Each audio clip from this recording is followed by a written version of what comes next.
Hello, everyone, and welcome to the second round of the HAPS grant interview process. I'm Dr. Joshua Bowen, and here at Digital Hammurabi, my wife Megan Lewis and I started perhaps the first ever crowd-funded research grant entitled HAPS, Humans Against Poor Scholarship. There's a great deal of poor scholarship here on YouTube, in social media, and in our day-to-day interactions with others. Our goal in establishing this scholarship is twofold. First, we want to make it easier for PhD students to do new and exciting research, producing good scholarship. However, that new and exciting research often remains out of the reach of normal everyday people. This brings us to our second goal, to make this new scholarship not only available to everyone, but in a way that is understandable. To this end, each of our applicants are asked to give a live interview, where they will pitch their proposed project to you, the audience, who will then vote on the projects that you want to see funded. We've been fundraising since August of 2018, when we hope to raise $2,000 to fund one PhD student's summer research project. However, viewers have been so generous that to date, and I don't know if this is the current number, we've raised almost $4,000. As long as our Patreon pledges do not decrease substantially, we will exceed the $4,000 mark by the end of March and over $6,000 by June. This means that we can securely fund 2 students with a high likelihood of being able to fund a third. This is all down to you, our viewers. Thank you. Now remember, it's not too late to contribute. All donation information can be seen in the description of this video. Any donations made after August 2019 will go toward the fund for the HAPS Grant 2020. Anyone who contributes gets a say in how the money is used. After the final interviews have been completed, you will have the opportunity to vote for the scholar whose research you find most appealing. We have a total of 17 applicants, an amazing response. 2 have since removed their applications, leaving us with 15 applicants to interview. All of the interview dates can be found on our website, digitalhammurabi.com/calendar. Interviews will follow this format: 10 minutes for applicants to introduce themselves and pitch their project, 10 minutes for discussion, and 10 minutes for questions from the audience. If you're watching live and you have questions, please put them in the chat and tag @digitalhammurabi to make sure we see them. In order to make sure all applicants are treated equally, we will be very strict about timings, so please get your questions in early to make sure that we get to them. Today, we are interviewing Tine Rassalle, Cale Stanley, and Jenna Kemp. And Sara Mohr. Sorry, we're doing 4. First up is Tina, a religious studies and archaeology student from the University of North Carolina at Chapel Hill. Second is Cale, a Hebrew Bible student from Cornell University. Third is Jenna, a Hebrew Bible student from the University of California, Berkeley. And finally, Sara, an Assyriology student from Brown University. All right, that's my opening. Probably shouldn't have said that's my opening. And let's see. Now, how do I... okay. And Tina, are you there? Can you unmute? Yes. Beautiful. All right. Now, is it going to... Let's go ahead and say something. Let's see if it switches. The screen switches over. Test. Does this work? Yep. There we go. It works. Well, how are you doing? Good. I'm fine. Thank you. Excellent. I'm doing well. Yeah.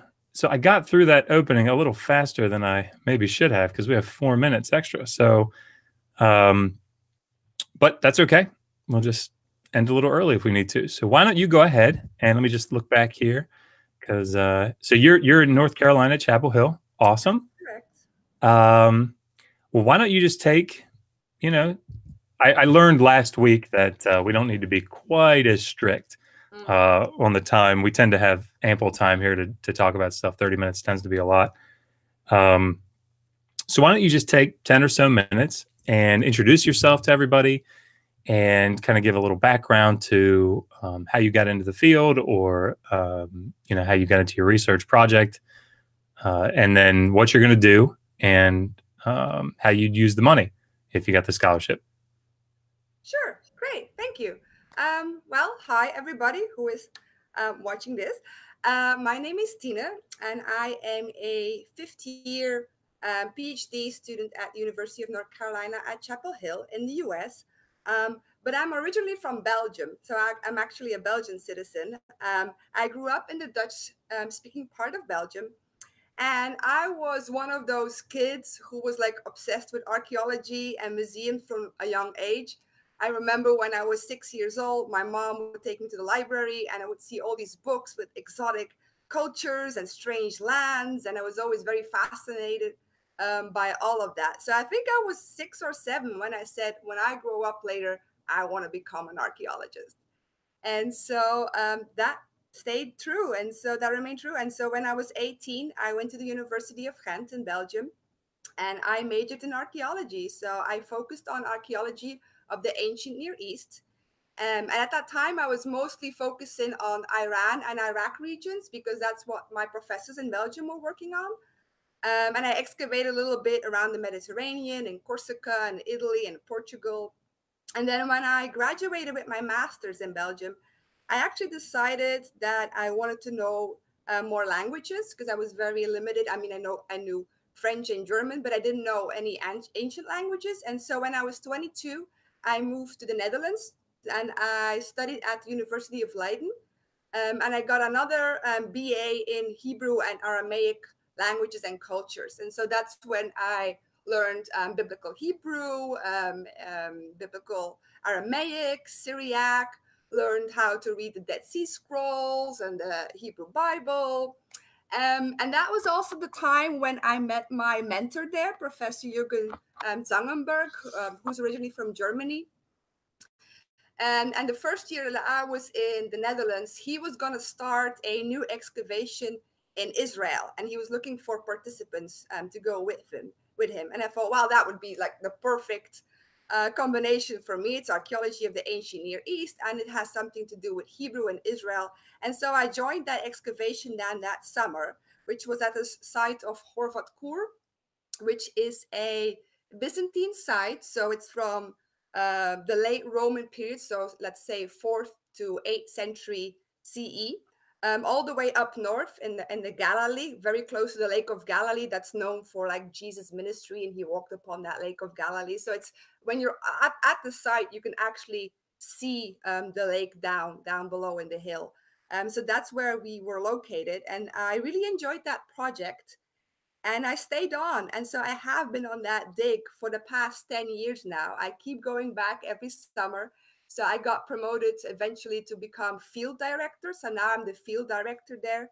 And so each year, about 40 volunteer students come from around the world, from Europe, from the US, and I oversee that excavation project for 2 months in the summer. Let's see. After I graduated with my second BA in the Netherlands, I stayed in Holland for a couple of years, and I worked at the National Museum of Antiquities of the Netherlands, which is also located in Leiden and not in Amsterdam, which, as you would suspect. And there I was the assistant curator of the Near Eastern department. And so I helped the curator set up exhibitions, I helped with cataloging, I helped with digitizing of objects. And that is where I really thought, okay, I want to go further into the world of museums, the world of heritage management, etc.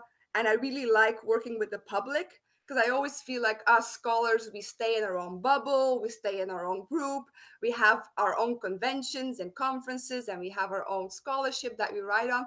But we don't always reach out, we don't always let the public know what we discover, right? And so you guys are doing a great job with this YouTube channel, which is exactly what I am interested to in, like how can you bring our scholarship, our knowledge to the general public. And so I realized that if I want to become a curator of a museum myself, or if I want to go start working for UNESCO or any of those big companies, you do need to get a PhD. Do need to get a PhD degree to get that. So I started applying around the world. Where can I get a PhD position?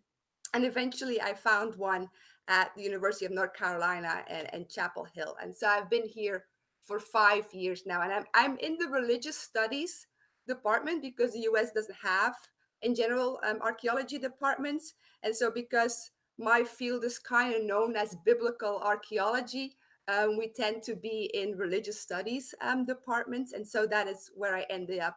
And so now I focus mostly on Israel / Palestine, Syrian archaeology. And so my personal interest within that field is the overlap between archaeology, material culture, and then religion. So I do research on ancient Judaism and early Christianity and their physical remains, their synagogues, their churches, their documents, their books, their small objects, etc.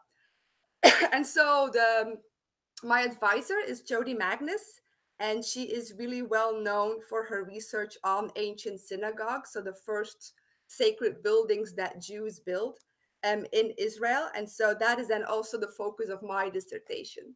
So my dissertation is on coin hoards that were found by archaeologists under the floors of ancient synagogues in Israel. So over the last century, archaeologists have found about 40, 50, 60 synagogues in local villages and cities in Palestine. And they, in some buildings, encountered this really weird phenomenon that there are hundreds and even thousands of coins hidden under the floors of those buildings without any apparent reason. Like, why would you put coins under the floor? Like, what's the goal of that? They were clearly never meant to be retrieved again because they are stuck under the mortar, they're stuck under heavy stones. They are not there just like hidden when, you know, when something happens and you have to hide your wealth before the army comes in. They are really put there and meant to stay there forever.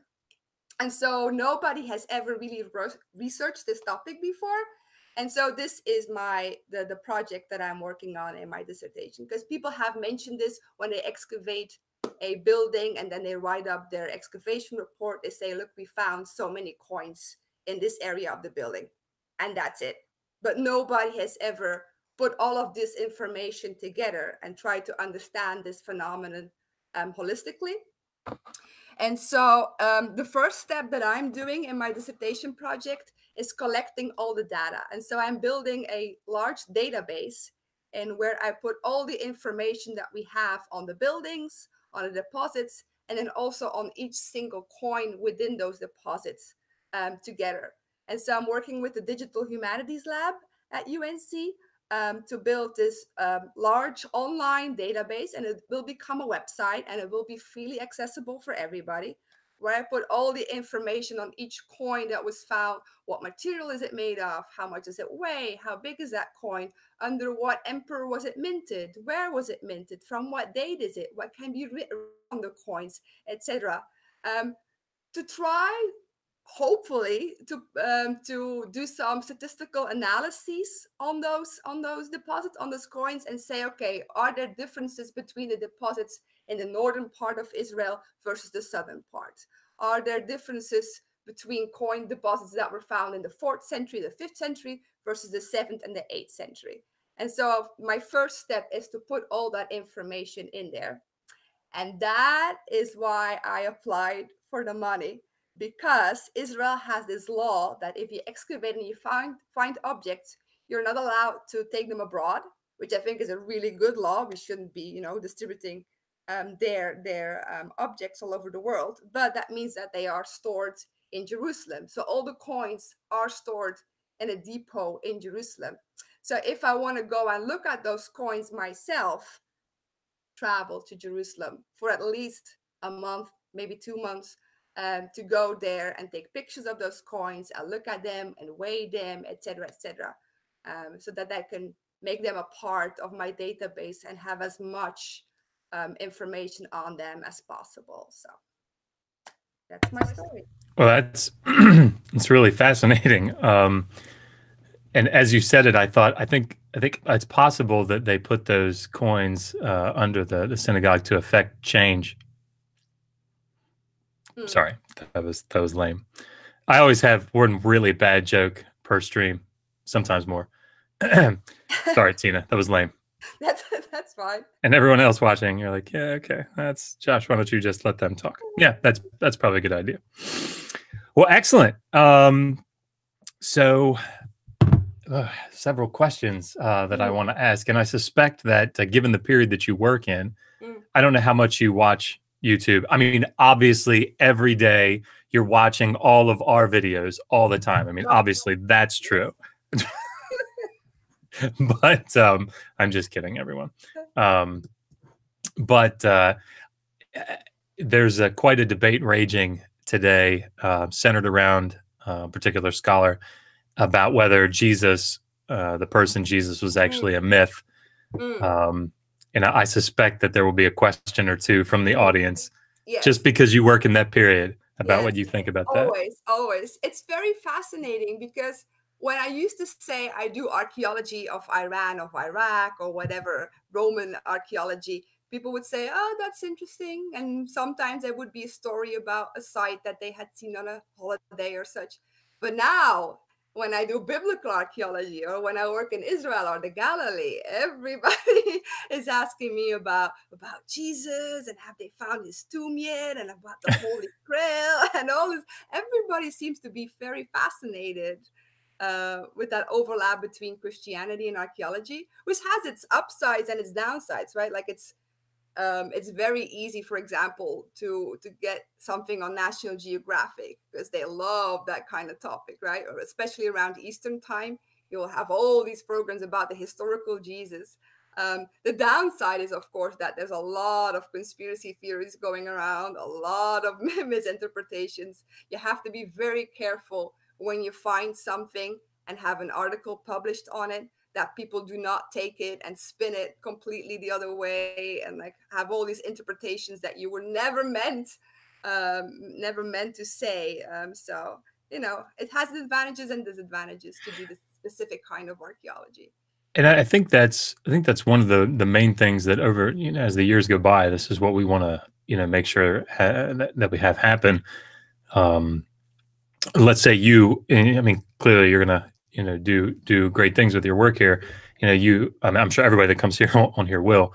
But when you publish a book or you publish your articles and um, Idan Dershowitz, for example, up at Harvard, Mm, published an article on homosexuality in Leviticus 18, mm, and people have said all kinds of things about this article, and we want to be that platform that allows him to come on live and say, "All right, look, here's what this article actually means," yeah. and so we want to be that Yeah, that excellent. venue. Excellent. Because I do feel like, I mean, we're going in a whole different area now, but the kind of programs that you see nowadays on television are so sensationalized and they're all done by non-experts and there's so much misinformation going around while the real archaeologists seldom get a platform. Yeah, It's not as sensational. It doesn't have as much viewers, so it doesn't generate as much money. So there's no point for these TV channels to put us on there. But we need to find a space where we can push against that and say, like, yeah, okay, like this is what we are actually doing. And yeah. yeah. It's funny because, and then well, I think this is really nice. This is sort of the 10 minutes where people kind of get to know you a little bit more. So I feel okay not talking so strictly about highly technical things. But my my grandfather went on a tour of Israel years ago, and they got down in this particular valley, and the tour guide said, "Okay, this is where we think the David and Goliath story happened. Mm, hmm. Like around here." Yes.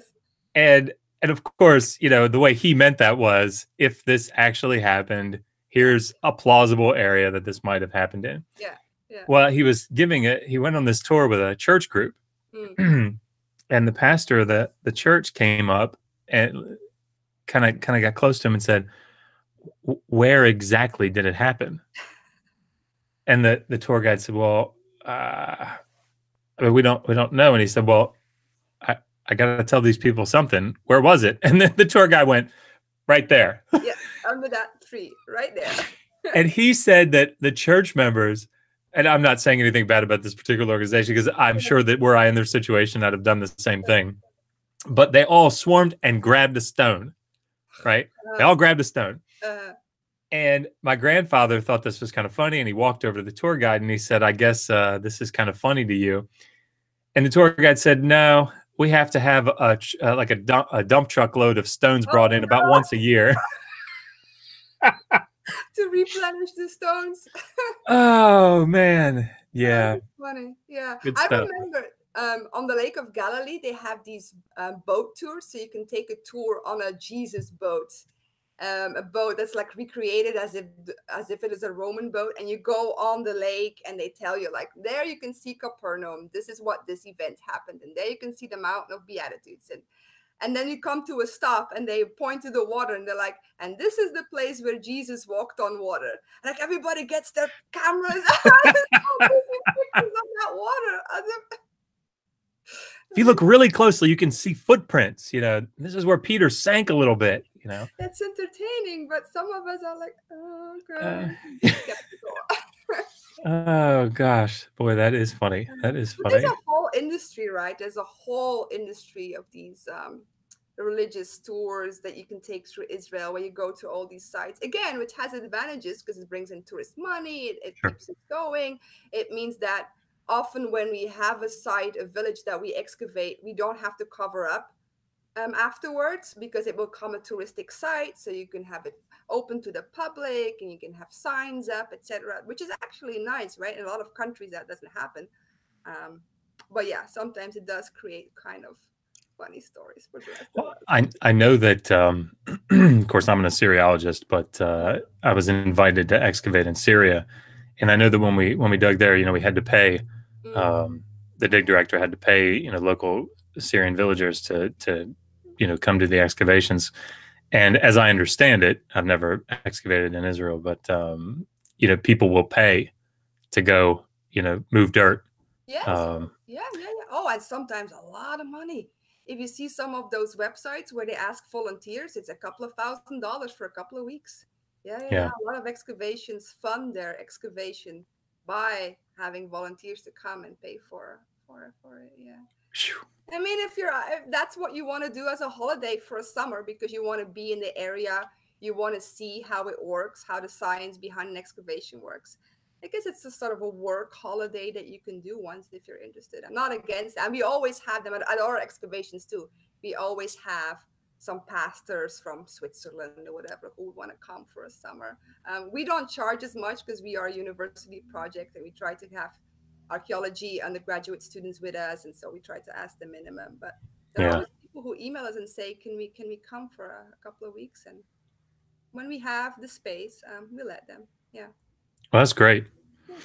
Well, I have felt my my phone buzzing, so that's my wife texting me questions. If you guys are watching and you have more questions, go ahead and get them in, and she'll text them to me.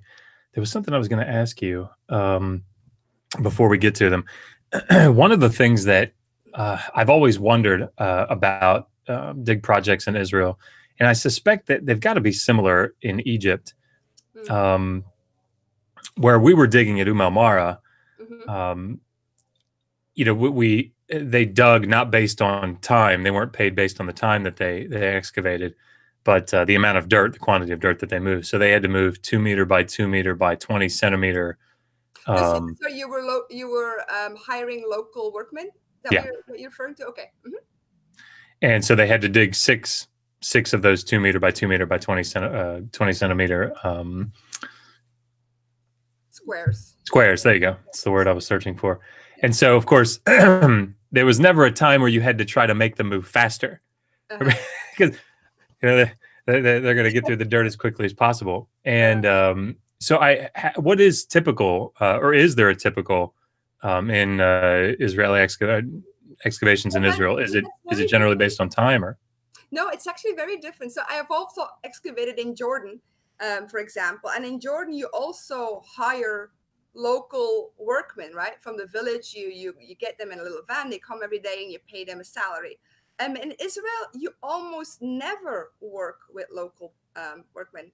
Hmm. I have been on several excavations in Israel because UNC also digs in Israel. Jody Magnus has an excavation site called Hukok in the Galilee, and I've also been there 2 summers. Um, but they are all staffed with American/European students. There are no local workmen on site. So And it's all people paying yes, to be it's the all people paying to be there, or specialists. The pottery specialist who is paid by the project, and the glass specialist. But the actual people who dig, the digging people, yeah. are all foreigners.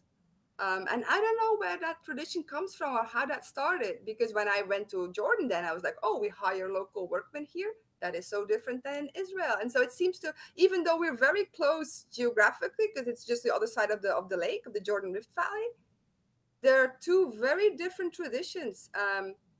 Once we had a very heavy stone that needed to be lifted, and we hired some local Druze. So there's a big community of Druze people living in the northern Israel, and we hired them for an afternoon to come and pick up that stone with some sort of machinery, and then we paid them to do that.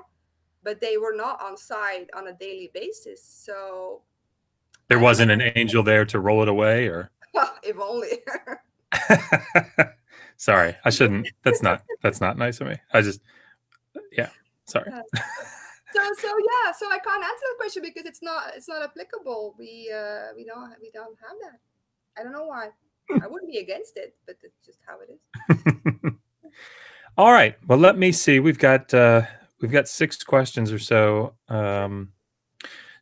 What do you want to do when you finish your PhD? Good question.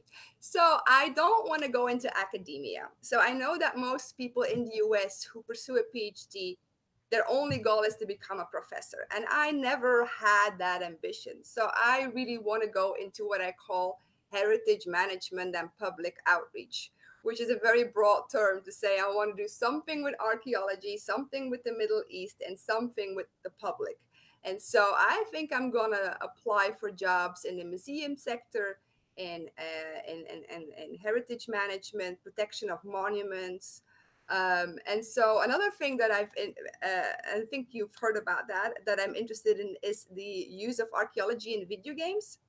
And so I've been very interested in how archaeology of the ancient Near East then is portrayed in video games. I'm a gamer myself. I play all the time. And so I feel like video games is another space where we can implement the knowledge that we have gained through archaeology and give it to the public. And so they're learning without realizing that they're learning. And more video games are becoming more and more historically accurate. Think of the Assassin's Creed series, and they are actually hiring historical archaeological consultants to work with them to say, okay, this is what the architecture looked like at the time period that we're portraying in our video game. This is what the objects that they had, the technology that they had.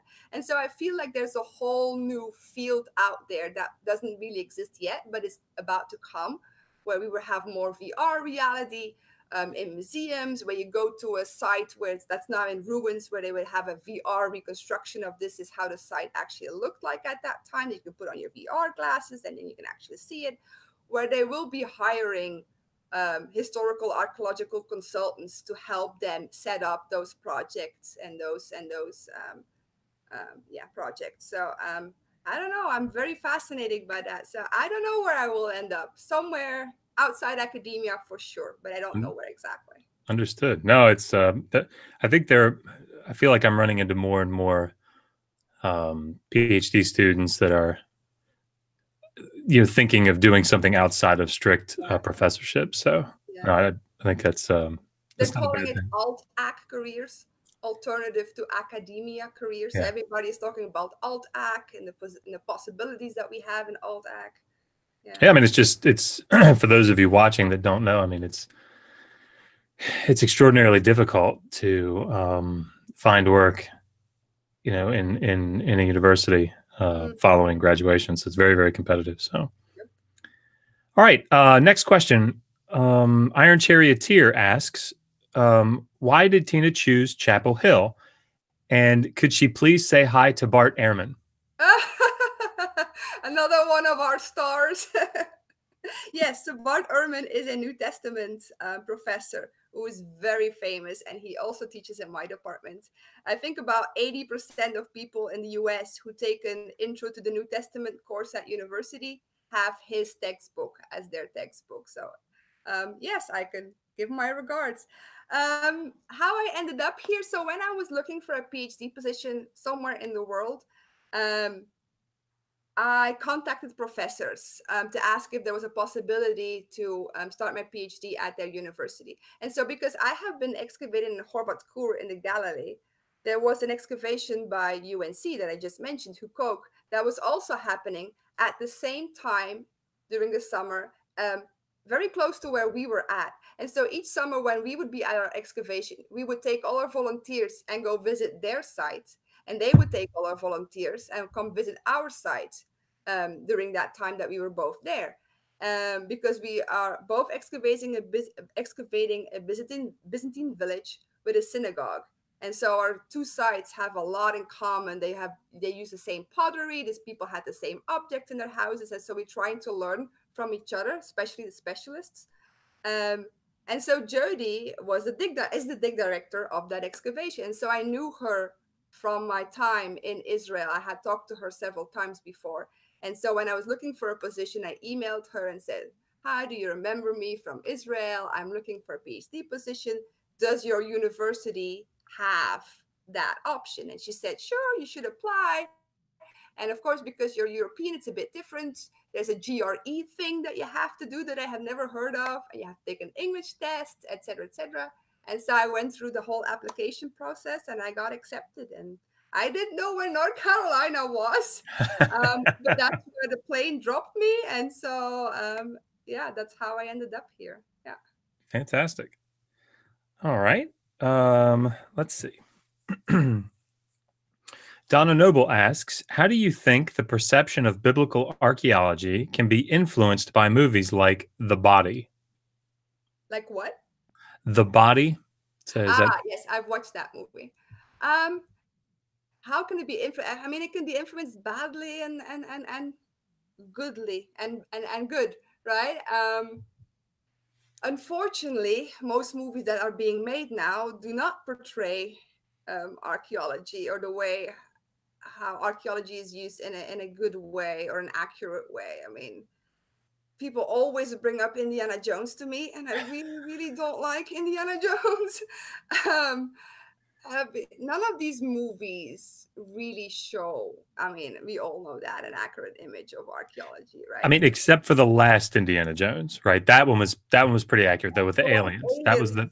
That one they really brought it together, I Yes, think. So that was on point. um, but on the other hand, if that means it brings out more people who are interested in the topic when there's a museum exhibition on something that people know because of a movie, maybe that will draw more people into that exhibition, and then they will learn the actual accurate information on it, and they'll be like, "Oh, of course that wasn't true because it was a movie, but now I want to see it." I remember when Transformers had a scene in Petra in Jordan, a lot of people were like, "Oh, I've seen that city in that movie." And then when there's an exhibition on Petra, that might be a way for them to get lured in because they want to know more about it. yeah, So it can have its upsides, where it's a sort of advertisement for a culture or a site or a region or a person that they then want to go out and know more about, either go buy a book on the topic, or take a course at a college on that topic. So yeah. nice. Yeah. All right. Last question. Paul Anderson asks, please ask how large the area where the foundation money has been found is, and how long the tradition seems to have lasted. I'm not quite sure what he means by that first question. So the coins seem to be put in there in two different ways. So sometimes they are all together; they're found in a cluster. So sometimes there are 50 coins, 200 coins found together, for example, under the threshold of the building, or under a specific stone that looks kind of different in the building. So clearly, they have been put there together. But sometimes they're also scattered. They're like as somebody just sprayed coins everywhere, and they're everywhere. Every stone of the pavements that you would pick up, there are another 20 stones, there are another coins, there are another 50 coins. So it seems to be maybe a local tradition, or maybe they had different functions. Maybe some of them were economic banks or hoards or treasuries, and others had more of a magical meaning, maybe a votive deposit. Maybe they were trying to bless the building in some way. And so Yeah, if we that's what don't I'm know, trying to it's do. ritual. Yeah. Yeah, rich, right. That's why they did it. And so there seem to be different methods and different ways in which this phenomenon happened. And what was the second question again? Sorry. What time frame? Like Time frame.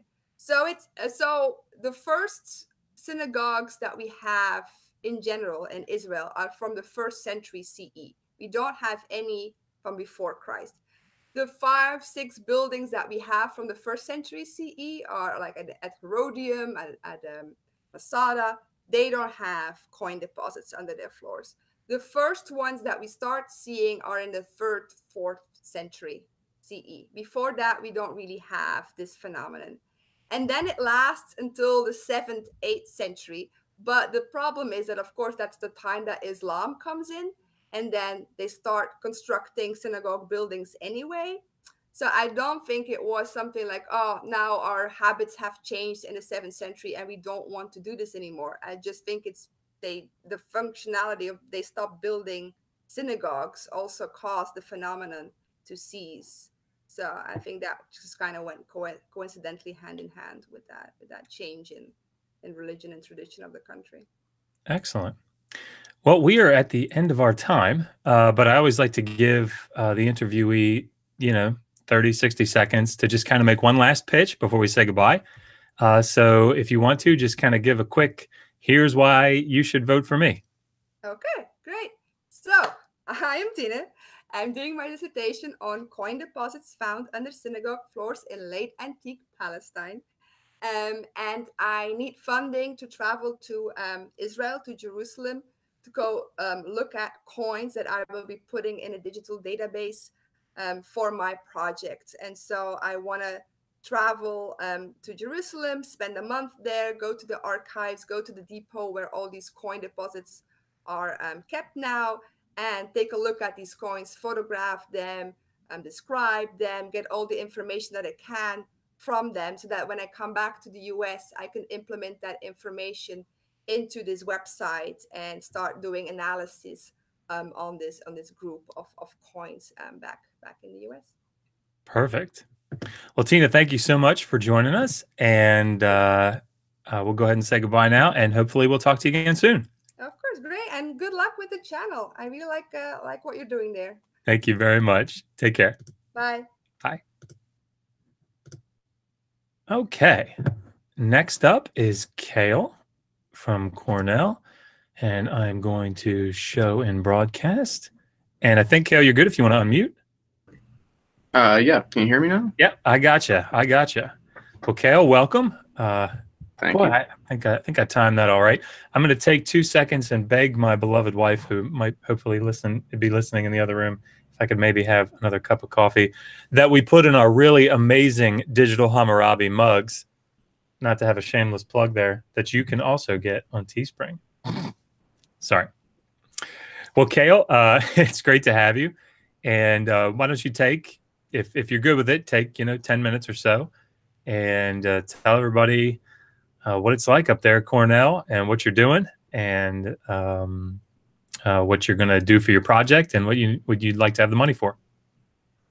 All right. So I'm Cale Staley. I'm a 4th-year PhD student at Cornell University in the Department of Near Eastern Studies. I work mainly on Hebrew Bible, archaeology of Syria, Palestine, and I'm very heavily involved in the digital humanities here.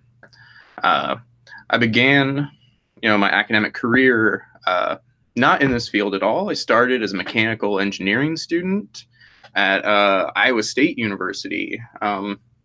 I enjoyed it. It was, going to be great prospects for my future, but I never really felt the passion for that as I did when I was a kid, reading about archaeology and studying history. It was the passion that I felt for that, I never quite felt for engineering. So I decided to switch. I started studying anthropology and religious studies. And then I got my BA in both of those, in anthropology and religious studies, at the University of Iowa. And while I was there during my senior year, I made really good friends with a professor in the classics and religious studies department, Robert Cargill. And he invited me to go on an excavation with him in Israel. So during the last year of my undergrad, I went to Tel Azekah in sort of the Judean lowlands area. It's about 30 or so kilometers south of Jerusalem. It's kind of famous as being the setting for the David and Goliath story. But being there is where I really got this passion for archaeology and studying the history of ancient Israel. And so from that, I was just like, yes, this is it for me. And I got my master's in religious studies at the University of Iowa. There I did a lot of digital humanities work. That's where that sort of passion started coming into my life. And it started out as doing 3D models and reconstructions of archaeological sites. So I worked with my advisor, Bob Cargill, building a 3D model of Tel Azekah, where we were importing all of our finds into the model, placing them, geolocating them in the squares where they were excavated, building, like a real-time model of the excavation as it was happening. And so that was really great. And then I also started getting into text analysis and doing, applying computational methodologies to biblical texts and ancient texts. And I started doing sentiment analysis of text, trying to gauge the emotions of authors. And I just really fell in love with doing all of that work, philological, but with a more computational bend to it. And from there, I came to Cornell. I'm here in the Near Eastern Studies department working with Lauren Monroe.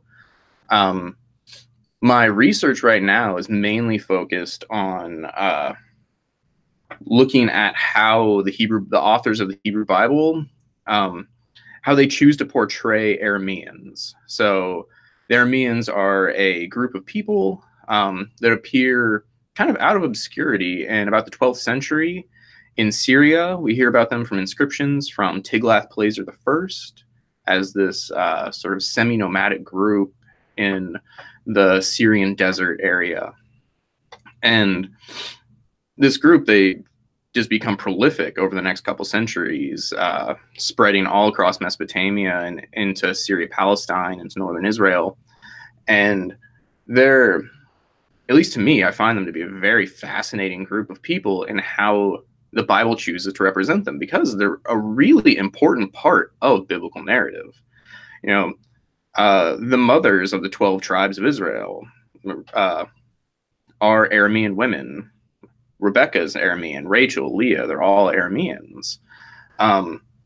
Abram's brother, he settles in Aram, and his son is named Aram. And as I was getting more interested in the Arameans, I noticed over time that different places in the Bible had different opinions about them.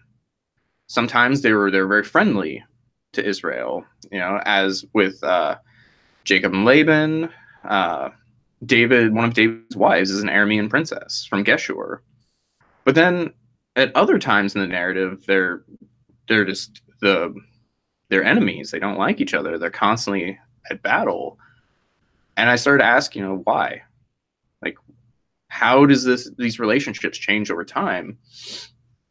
And as I was looking at this, I started noticing that, these texts are really different. And, when you read, the Hebrew Bible, you have to remember that you're reading a holy Judahite text, a text that was the last hand that played in its life was an author in Judah, probably based in Jerusalem or something. So, they have a very specific set of interests. But in some of these texts about the Arameans, there's a different sort of authorial voice that I'm trying to tease out, kind of like looking at stratigraphy in an archaeology site. I'm looking back at the earlier voices, the earlier layers of these texts. And some of them appear to me to be Israelite. That they're coming from the north, they're interested in northern problems, northern geography, and that these texts that have like a northern focus to them that, you know, could be Israelite, you know, forming, you know, some maybe around Samaria, somewhere around there, they actually are very amicable towards the Arameans. They're kind of friendly towards them. Like in 2 Kings 9, with the story of Jehu's revolution, you know, if you read it in a certain way, thinking about Israelite interests, it looks like the Arameans actually backed Jehu in that coup. They actually, you know, supported him. And so what my project is really looking at how the authors of the Hebrew Bible change over time in their views of the Arameans. You know, what do they mean when they say Aram in something that could have been written in the 8th century versus something in the 5th century? You know, how are these opinions changing? What do they mean? And so what this scholarship and what would help me do is I also work at a site in northern Israel called Tel Avel Vet Macha. It's you know, it's known from 2 Samuel 20 with the wise woman of Avel throwing the head of Shimei ben Bichri over the wall. And, you know, it's a really strategic site. It's very interesting. It sits on the borders that the Bible gives us of what is Israel and what is Aram.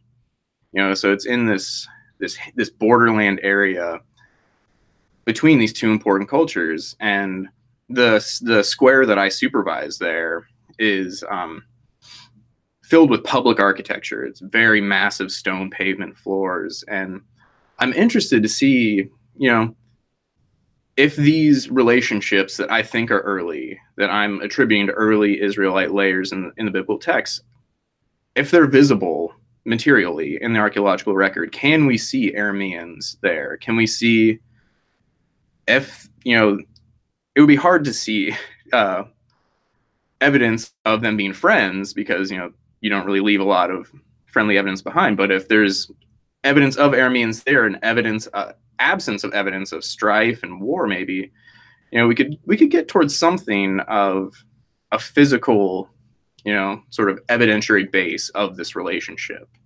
And that's what I'm hoping to do this summer if I, you know, am able to get this fellowship. Well, that's, I know I always say this, but that sounds really fascinating. Thank you. That was a good synopsis. So we just did, on the channel, we just put out a video on formation of the Pentateuch, and it was very, you know, overview-ish, but it talked about, there's a lot of discussion, of course, here on YouTube about Mosaic authorship. Is that, you know, of course, that's a very widely held outside of academia sort of view, and of course, the goal of this channel is to try to be that liaison between, you know, good scholarship and the general public. So we put out a video where I just kind of went through and gave an overview of what, you know, mainstream consensus views are on the Pentateuch and its formation. But in light of that, it sounds like it's, you know, very important to your project. And I don't want to put you on the spot, Cale, but it might be good just for everybody that's listening to know if you could just talk for a couple of minutes about when you talk about different hands, or you talk about different people that could be writing at different periods, maybe without, I don't want you to take like a hardline stance or anything if you don't want to, obviously, on how you see the Pentateuch having formed, but maybe just in general talking about the way that the development of the Pentateuch ties in with your research project and those changes, because I think that, again, thinking about how a lot of people come to the biblical text, they come to the biblical text as a historical book that is very, very accurately depicting, you know, life from creation right on down through the return from the exile, and looking at it as a later text that's with theological motivations having been redacted or edited, throughout time, it can be very very much a paradigm shift without a clutch, right? So maybe just, if you could, I know I keep babbling on here, sorry, but just talk for a couple minutes, if you could, about those different hands and how that affects the way you're approaching your project, if that made sense. Yeah, definitely. It's a great question. It's actually great practice for me, just because I have to teach this to a group of middle schoolers in a couple weeks through a program I'm doing here. But yeah, so the biblical text, when we look at it, there are certain trends that you can see in the text, certain keywords that that early on, in like the 18th century, tipped scholars off that maybe there's more going on here on a textual level than just a singular narrative written all at once and by Mosaic authorship. And the earliest ways that scholars really did this was through Julius Wellhausen's documentary hypothesis, where he was looking at how the authors used certain cues in the text. So he had his J source, which used the name Yahweh, and he dated to being the earliest layer in the Pentateuch. Then you have the E with Elohim as the name for God instead of Yahweh. You have the priestly source, which is very interested in order and numbers, and is one of the later editions. And then you have Deuteronomy, which is its own thing that is very complicated. But yeah, when we talk about different authorial hands, different redactional layers, we're talking about how these texts, essentially took their shape. We have these early layers, these early traditions that, like, it's not in the Pentateuch, but, in Judges with the Song of Deborah, maybe coming from the 11th century. But, we have it in its, probably like 5th century form. So these discussions of multiple hands and redactions is how that transition from, early text to a late text takes place. And so we look at the interests of the text. Are they interested in events and things that were going on in the 7th century? Are they interested in issues of a post-exile identity crisis, which you get in a lot of the later texts, that you have this, the Judahites and Israelites, they're outside of Israel, they're struggling with identity. And those are issues you don't really get in earlier texts as much as you do in later texts. So as scholars, we're trying to, sift through these layers, looking for these cues that demonstrate to us that, maybe there's a different author at work here than somewhere else. I hope that answers your question. Yeah, it definitely does. So then I think another thing that would be really helpful, and I'm really enjoying this, so thank you. Trying to identify ethnicity is extraordinarily difficult, right? I remember we spent the better part of a semester just reading articles in archaeology class about what is ethnicity and how to identify what are ethnic markers, those sorts of things.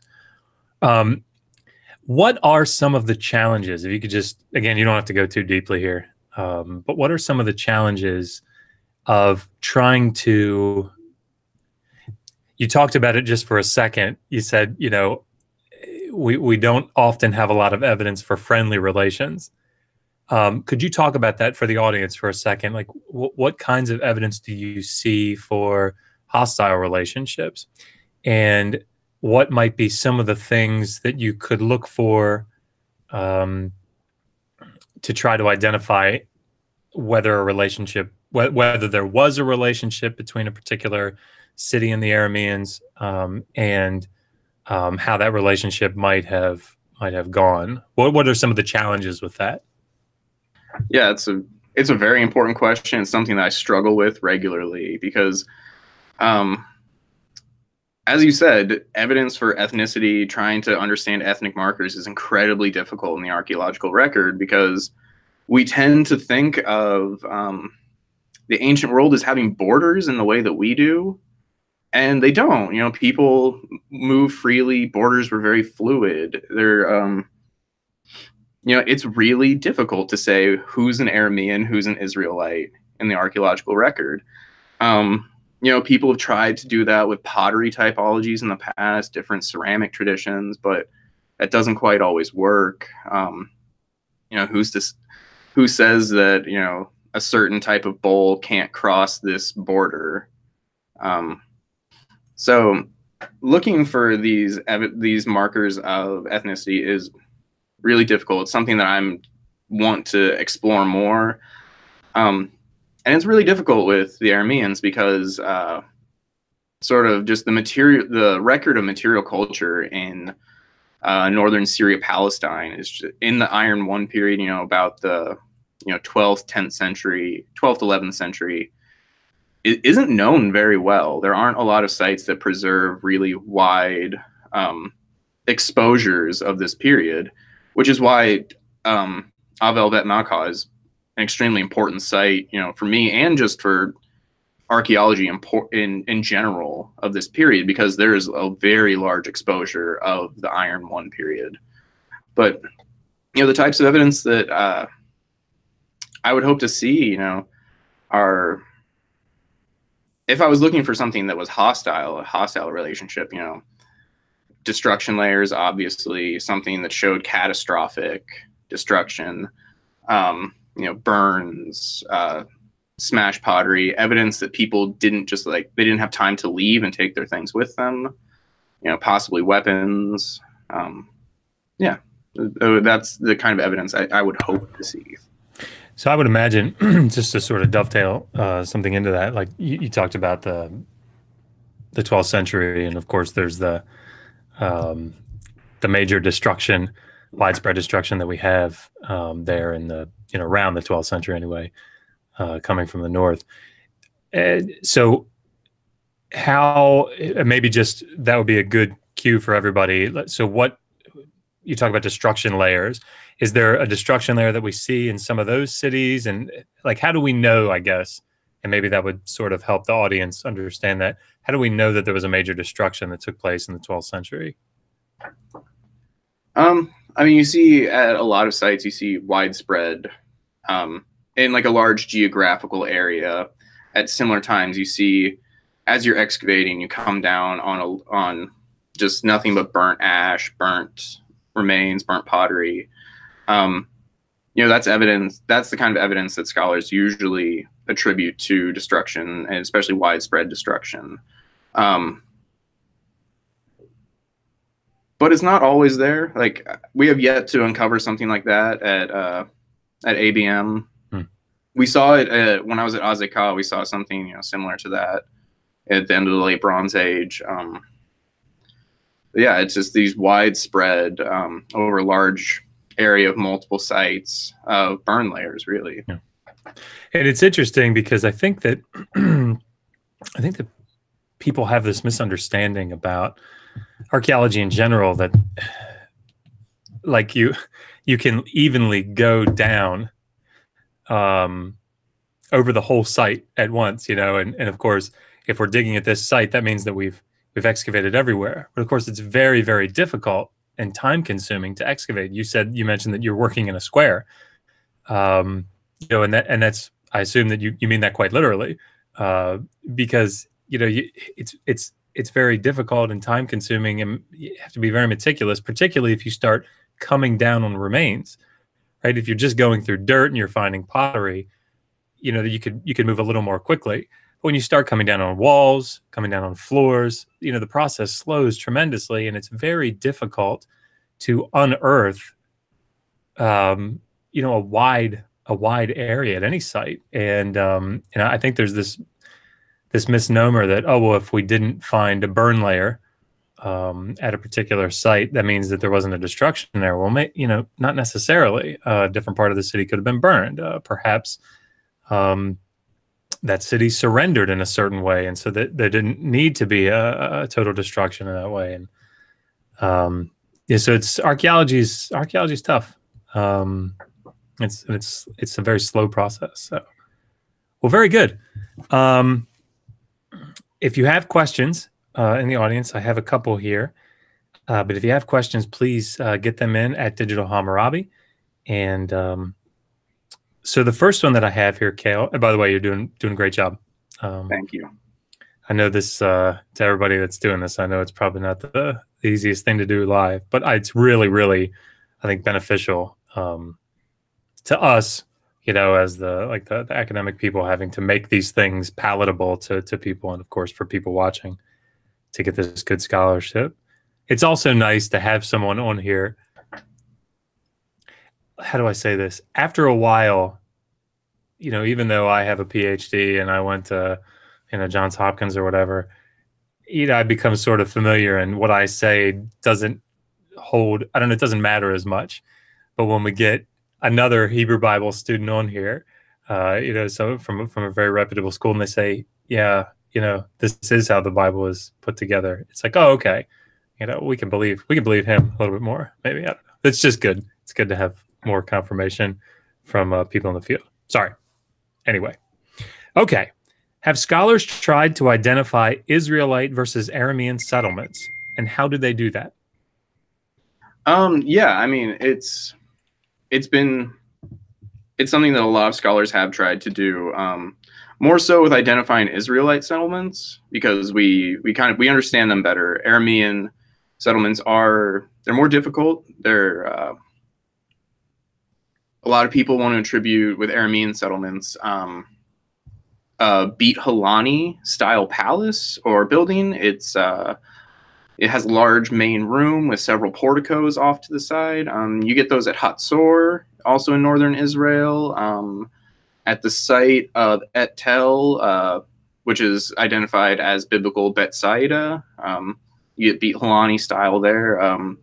So that's one of the things that people try to use to identify Aramean settlements, because we don't really know what Aramean style pottery looks like at this moment in time.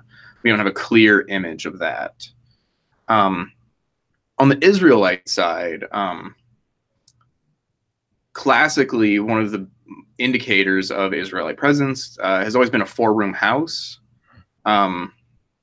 Archaeologists, early on in the early 20th century, they identified this building style, four-room house, which you know, is what it sounds like. It's a house with four rooms, probably had a second floor, and like the families would keep their livestock on the bottom floor while they lived in the upper floor.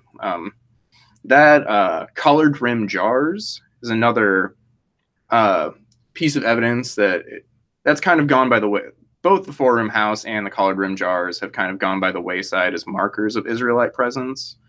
You know, they're still there, but it's not as clear today as it was in the past that actually means Israelites were there. And I mean, it's like what we were talking about earlier. You know, these ethnic markers, they're very fluid, and we're ascribing these ethnic markers, you know, onto ancient artifacts from 3,000-ish years in the future. We don't actually know what people use these, but we're making our best guesses. Yeah, it's that old problem, you know, pottery equals people, and you know, it's not really the case. Well, good. Let's see. I think we have time for another question or two. Enkidu5 says, I'd like to hear more about what Cale is teaching the young people he mentioned. Oh, yeah. So Cornell has this great program here called Grasshopper, where grad students are able to basically make a mini course of 3 to 5 lessons on a topic relating to the research of their dissertation. And then it gets put into a catalog for local teachers in the area to look at and be like, oh, this looks like something that is interesting and goes with what my students are learning. And so the teacher that I matched with in her social studies courses this semester or this term, they're focusing on river cultures. And so Mesopotamia was obviously one of the cultures that they wanted to focus on. And so I proposed this course on sort of Near Eastern archaeology, you know, very, very introductory for students. What we're doing is we're going to talk about different empires, how empires form, one day we're going to talk all about writing and the formation of writing with cuneiform. I'm going to bring in little pieces of clay and some chopsticks for them, and we're gonna all learn together how to write, some cuneiform letters. I think it'll be pretty fun for them, hopefully. We're going to talk about how to evaluate evidence. I think that's probably the biggest thing I want to impart into these young students through this course is, how do you look at evidence and make your own conclusions from it? So the way we're going to do that really is looking at the late Bronze Age collapse, hopefully.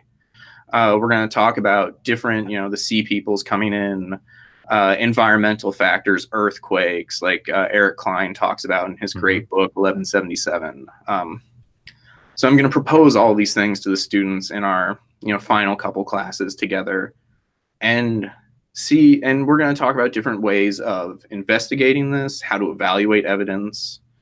And, really, I just want these students to get a deeper appreciation for the ancient Near East, kind of get them out of the Eurocentric view of history that at least I know I got in public school growing up, and how to really, form their own opinions based on evidence.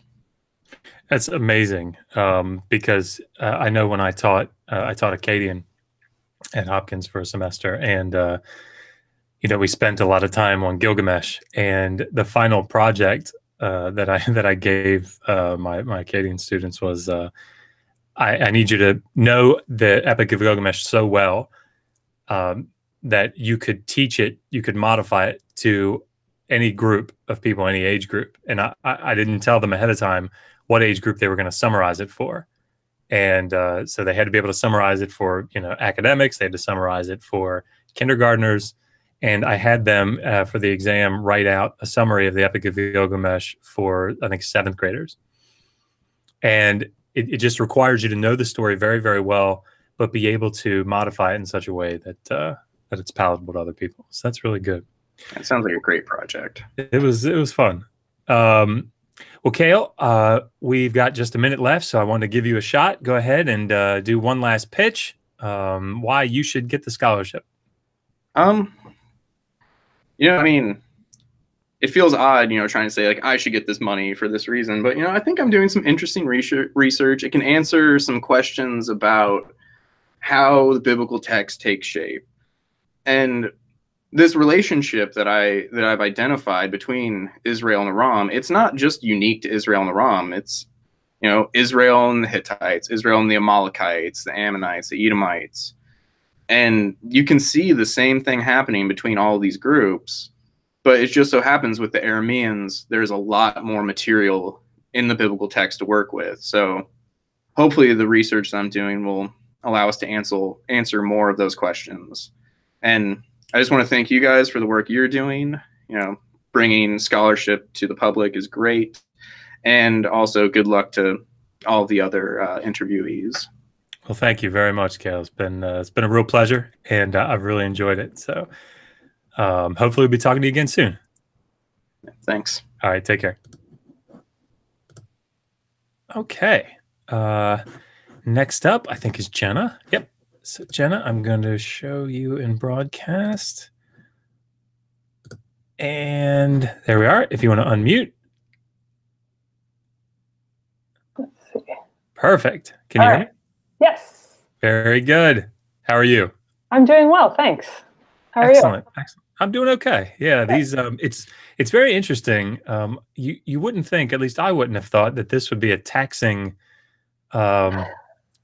I'll just be very transparent with everybody. That second 10-minute section is the most difficult for me, because it's one of these things that you guys, all of you, are in the field of Near Eastern studies, and so there's this underlying assumption that I'll obviously know something about what you're doing, and sometimes it's like, what do I ask?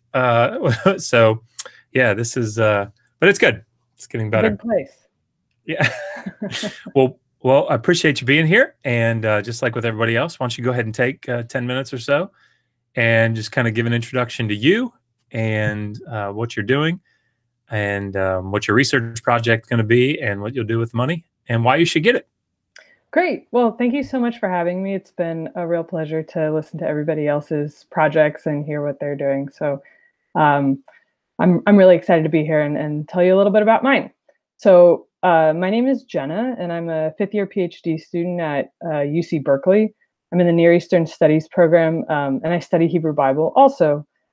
And my project is a bit more sort of literary and theory-based rather than archaeological and historical, so I'll tell you a little bit about that. I got into Bible because I grew up in a pretty religious family, and I, at a young age, kind of got obsessed with like reading the Bible and figuring out like, we believe these things. The Bible says some weird stuff in it, so how do we square that? So as I got more and more into reading the Bible as a child in my free time, and then going to college and graduate school, I really started getting into the historical nature of the text as a text that's really grown and been edited and re-edited and redacted and written over what amounts to hundreds of years, from about 1000 BCE up into the 2nd century BCE. So I like to think about the composition of the Hebrew Bible and how it comes to be formed, and I think it's an important issue to think about and talk about, because the Bible is granted a lot of authority in the public square and is talked about in many ways like it speaks in a singular voice. And by looking at its growth and tensions and multiple voices, we can have a more careful and nuanced and really productive conversation about what the Bible is and how to read it.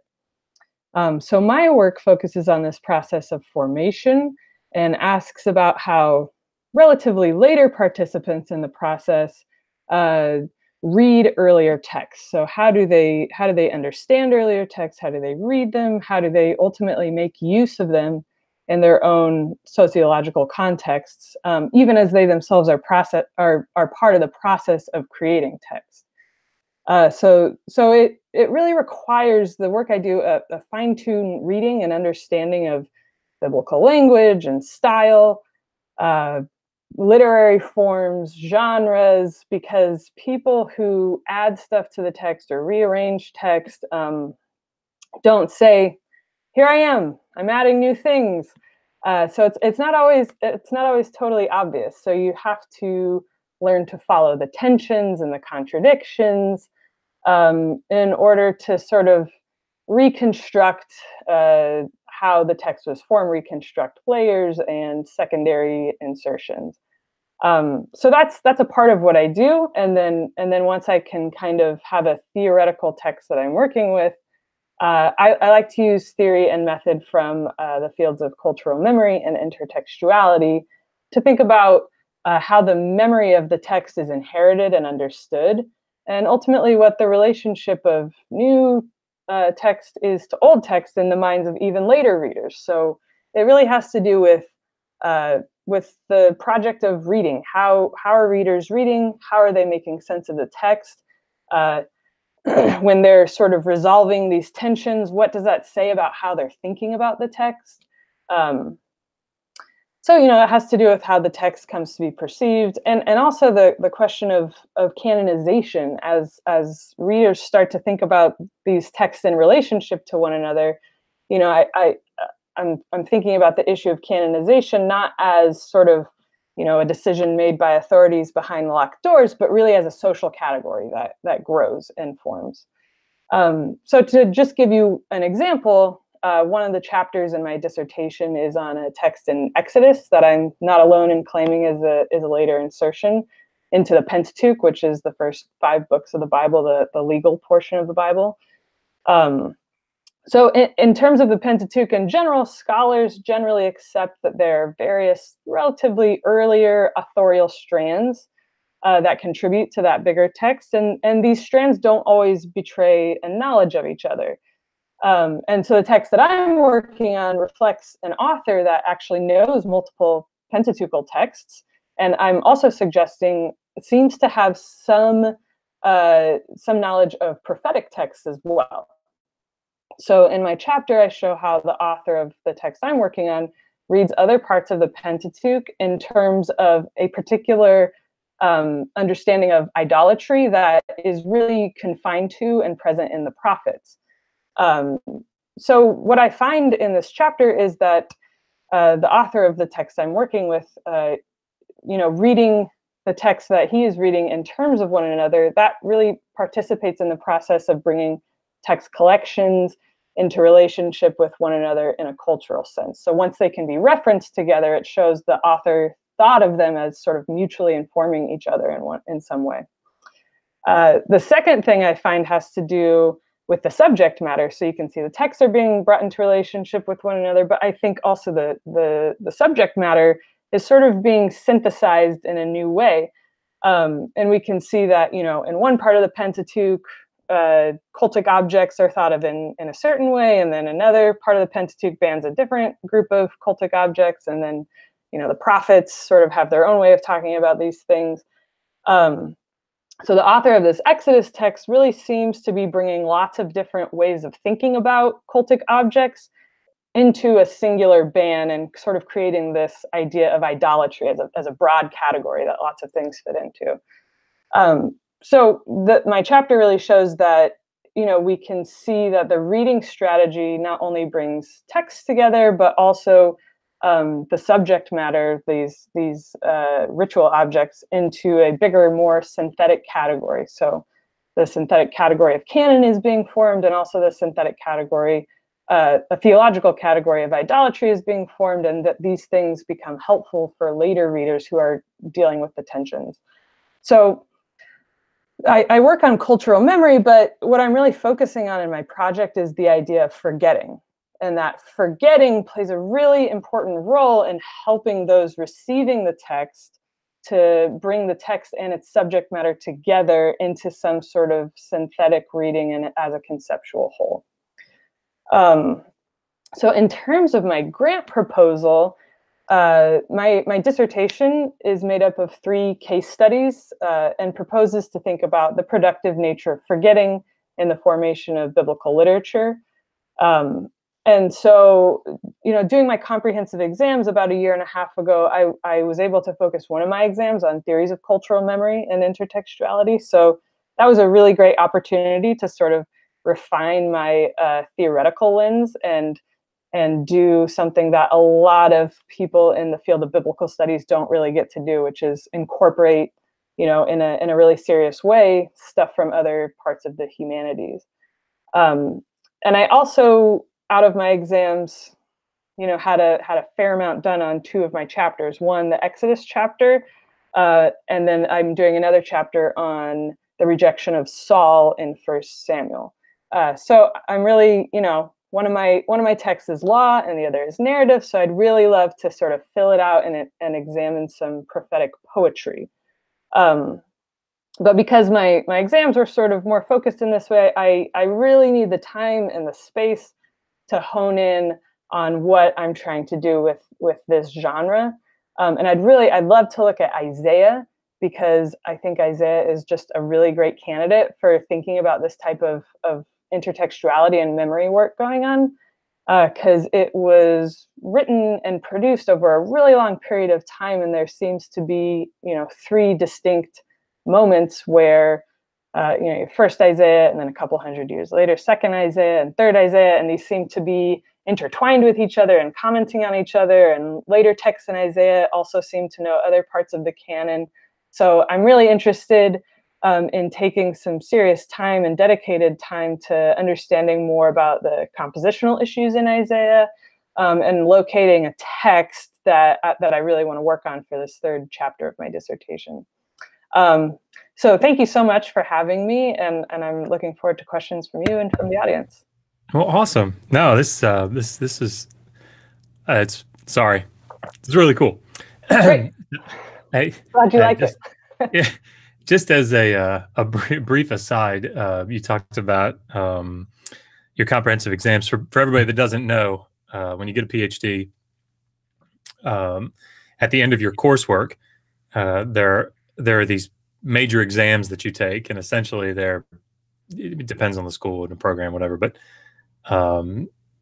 you take these major exams that you study for at least several months, and then it sort of test you on everything that you've learned in those 3 years. I took 4.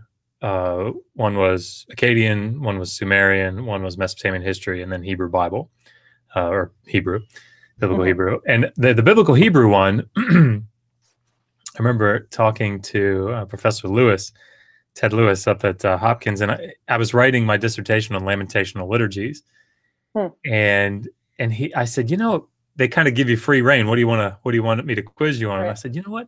I'm going to look at all the laments in the biblical text. That'll be really good. A little depressing. Well, there were so many hapax legomena in those chapters. It was insane. And so I just had all these, just hundreds of flashcards of all these words that are just used once. It was quite a time. And then I realized that I could have picked like Genesis 1, Ruth, Genesis 37 to 50. It's like, but anyway. Part of the problem with biblical poetry is it seems like, part of the style is using these obscure, poetic, high words, so they don't always appear anywhere else. It vexes me greatly. Yeah. Oh gosh. Well, I have to ask. I go on a show, the Schuyler Fiction Show, quite often, and we talk a lot about the biblical text, the Old Testament text in particular. And 1 Samuel 15 comes up all the time. So I wanted to ask you, I know it's a little bit of an aside, but you mentioned it, and can you talk a little bit about 1 Samuel 15 with respect to cherem, like the ban? If you're not prepared to do that, that's totally fine. I know it's a little bit of field, but when you talk about the rejection of Saul, that Saul was rejected, of course, because he disobeyed the word of the Lord, and the thing that he was supposed to do there is to go to the Amalekites and to wipe them out. And if you want to summarize the story, that's totally fine. Yeah. But could you maybe talk about what is that? Because I'm assuming that you deal with it. If you don't, that's fine. Just say I don't deal with it, and we'll move on. That's totally fine. But like what the ban was. There's a lot of talk about the genre of 1 Samuel 15, and so I wanted to get maybe your thoughts on it. Yeah, well, so 1 Samuel 15 is the second rejection of Saul, and I think it's a later addition to a relatively early later addition to this early Saul material. And as you said, chapter 15 is, this sort of, depressing story where God says, go commit cherem against the Amalekites, which seems to be, if you look at the laws in Deuteronomy, it's a command to sort of do this holy genocide, to commit everybody to the sword and dedicate that to Yahweh. So it's interesting because given the fact that I think chapter 15 is an addition to this old Saul stuff, but it still is before this bigger Deuteronomistic redaction of the whole story from like Joshua to Kings. I wonder if that tradition of cherem that appears in chapter 15 of 1 Samuel, what the relationship is to the Deuteronomistic command about cherem, because in Deuteronomy it's really only against a certain population, and Amalek doesn't fit into that category. So I wonder if it's a pre-Deuteronomic tradition, or if it's just a variation on the same thing. I'm not totally sure, and I don't deal with that in detail. But what I do deal with is I think about Saul. I think in the earlier layer, he appears to make sacrifices in a totally fine Yahwistic pious way, and even correct the troops as they're making sacrifices that are not correct. So part of what I'm looking at in my Samuel chapter is to think about Saul as to think about the memory of Saul that's reflected in that later layer as this figure where the characteristics associated with the earlier Saul are sort of incorporated, and the negative are highlighted and the positive are reversed in a way like this sacrifice thing, in order to have an amount of continuity with the older picture of Saul, so that the rejected Saul becomes that much more compelling. So the reader is reading this Saul, and the reader's like, oh, I know Saul, he does sacrifices. Oh, he seems to be doing the sacrifice in like a non-kosher way. So part of what I'm thinking about in that chapter is how the memory of a figure is continued and what kinds of changes can take place and how to make a really sort of compelling figure, even though you're kind of reversing the gravitational pull of the tradition. What's really nice, I think, about the story of David for the editorial process is we know that it always represented exactly what David was like, because extraordinarily pious and holy. He's never present whenever someone is killed. No. And we know that that's true. David Definitely. we know there's no spin there. And he gets so sad when his enemies happen to die that, clear the way to the throne. He's very sad about it. Yes, always. Yeah. Oh gosh. Well, I feel my phone vibrating, which usually indicates there are a lot of questions coming in. So I'll ask a couple now if you're okay with that. Yeah, please. Beej Price asks, would this go all the way up to modern time regarding how the texts are interpreted? Yeah, that's a great question, and one that I'm kind of interested in thinking about. So it's interesting because for a certain amount of time, it seems that the text that we have in the Bible can be edited and changed. And then once we get into like Dead Sea Scrolls, and the Septuagint, which is the Greek translation of the Hebrew Bible, you see maybe less extreme interventions with the text. And at some point, it kind of closes, and we have different text traditions. Like we have the Hebrew text tradition and the Greek text tradition, but as of now, we can't add to them. We can't. It's not really accepted to add to them. But you still see throughout history, through the rabbinic period, and into the medieval period, you see people sort of struggling with the tensions and contradictions in the text. And hermeneutic communities throughout time and space have, including the scholarly tradition, if I can say that, we're all dealing with the same data. We're all dealing with the fact that creation goes in a different order in Genesis chapter 1 versus Genesis chapter 2. Heresy, Jenna. Heresy. I mean, you read it, make your own decision. But we're all confronting those sets of data. And so, yeah, I think, just like really early scribes who happen to find their way into what we consider the biblical text are struggling with tensions and also creating them. And just like the rabbis are struggling with tensions and the early church fathers are struggling with tensions, this is a project that goes on throughout time, in which I hope continues, because then I will still have a job. It's very true. Yeah, if we solve all the tensions, then we may as well go home, Yeah. It's a good point. Good. Well, Walter White asks, what do you think about Hegel? I try to read him and think, man, those guys are more sophisticated than we are. About Hegel? Well, to be honest, I don't really know anything about Hegel. But I do encounter this problem in reading, some theorists.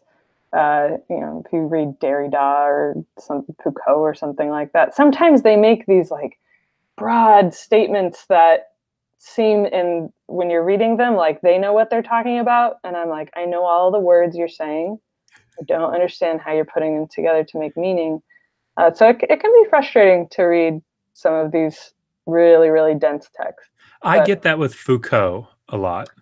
Yeah, I find Foucault a little more readable than like Derrida. I think Derrida, and maybe that's his point overall, that meaning is deferred. But it can be difficult. Intellectual Iconoclasm asks, could you please better explain what's meant by forgetting? Yeah, great question. Thanks for asking that. By forgetting, what I mean is that when you have a text, the author of that text is working with certain, textual traditions in the author's past and making meaning out of those. And they're writing a new text. And so the issues that author is confronting sort of become, they fall to the side and they become forgotten as later authors are inheriting that previous text. So what I'm focusing on in terms of forgetting is really the shifts in signification that happen over time. And also the forgetting that, these texts are multi-authored as later people come to inherit them. And so, for example, in the Pentateuch, one of the basic models for Pentateuchal composition is that you have 4 strands and they're woven together. And you can see at a certain point that people sort of forget that this is a multiply authored text. For example, in Chronicles, you have attempts to synthesize and to harmonize laws that clearly contradict each other. So the forgetting of the history of composition really provides new fertile ground for interpretation. So that's how I'm kind of thinking about forgetting. Yeah, I mean, I think for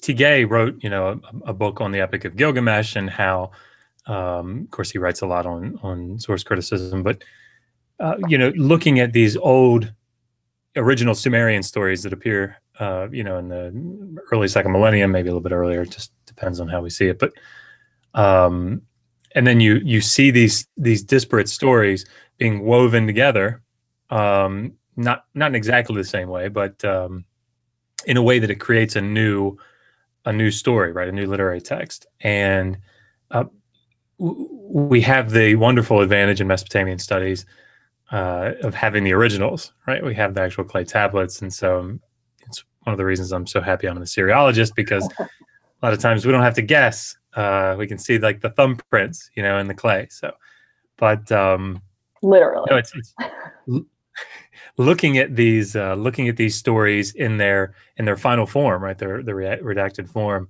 and trying to figure out how it got there is very, very, it can be very cumbersome and, of course, disputed. And so it's I'm interested, which text is it in Exodus that you're working on? It's Exodus 34, 11 to 17, which is after Moses comes down and sees the golden calf, he smashes the tablets, and then God says, you got to go back up, carve two new tablets and come back up. So what I'm looking at is part of that speech that God gives to Moses on the mountain for the last time. Moses gets quite a workout there in Exodus. Very fit. He's flying up and down all the time. Let's see. Yeah, I think we got time for another question. Cretan Captain Idomeneus. Oh, I hate it when I can't pronounce the names. What do you hope will be more studied in the field of biblical Hebrew? Is it radically different from what you plan to do, or does your research tie into that? Yeah, so I think, the field of Hebrew Bible in this moment seems to be experiencing a pretty significant split from the more historically oriented, thinking about not just archaeology, but thinking about the historical nature of the text, the composition and issues like that. And then thinking about, I'm, reading the final form and I'm going to do more theoretical and literary things. So what I am really hoping that this dissertation contributes to is sort of saying that these are not mutually exclusive methods, and that, we can bring them together and say interesting things about the historical composition of the text and the attitudes of the people producing them by bringing these things together. The more historical compositional issues tend to be more entrenched in the field, and they're often treated quite dryly. You open any commentary and somebody's trying to figure out, what year somebody added what thing to the text. And so I think we can bring some fresh life into those questions by bringing, bigger questions that are at home in other parts of the humanities into that conversation. And also, I think we really need to prove and defend ourselves to the broader humanities if we want to survive and not just be relegated to divinity schools and things like that. To say we have a really unique data set, and the things that you're studying in Shakespeare or Milton or other fields, we can contribute to these sorts of literary and theoretical conversations. But we also, know how to treat this particular text and its historical composition. So I hope that it sort of can act as a bridge between the various sects of biblical studies. Nice. Yeah, I mean, I think that's a good answer. All right, last question. Tim Smith, since I am a fan of Ecclesiastes, what does your applicant think of this book? What do I think of Ecclesiastes? Do you get down with Kohelet? I love Kohelet. I'm teaching a class with my professor called Origins in Science and Religion. And it's all about, how the world began both in science and religion, and also the origins of the fields of science and religion. And we were talking about theodicy.